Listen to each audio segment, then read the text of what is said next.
No sitten liikuntatunnin ja horsepikkitunnin sitä rasittavuustasoa pystyy säätelemään muun muassa pohjalla, millä pohjalla operoidaan.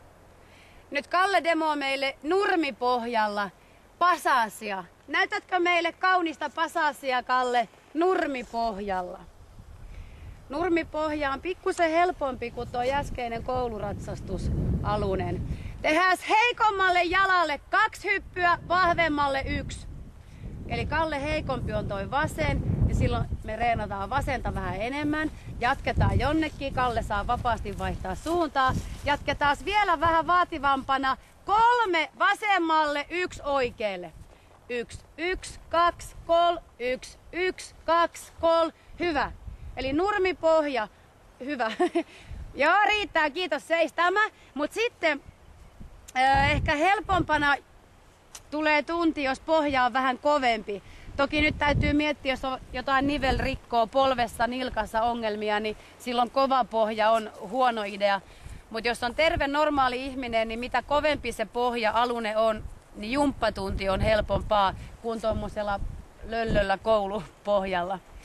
Katsotaan sitten Kallen kanssa kovalla sora-alusella. Sama juttu, tehdään Kalle 4 vasemmalle ja 1 oikealle. Vähän rytmikka tehtävä kanssa, mutta eniten sille vasemmalle jalalle tulee nyt hommia.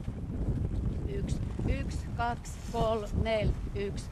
Hyvä, käänny vaan takaisin ja sit Kalle 4, 2. Vasemmalle 4, oikealle 2.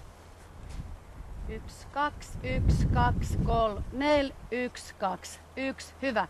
Eli ihan niin kuin hevosellakin kevyttä ravihan pystyy kikkailemaan miten vaan, niin sama juttu ihmisellä pystyy kikkailemaan miten vaan. Rytmitajusta on kyse liikkeenhallinnasta ja sille heikommalle vähän enemmän töitä.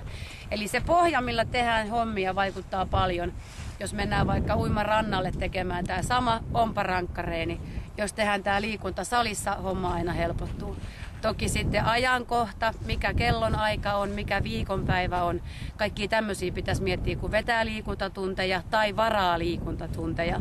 Onko paras aika mennä työviikon jälkeen perjantaina kello 8 ratsastaa tai jumpalle? Se täytyisi kaikkien päättää ihan itse.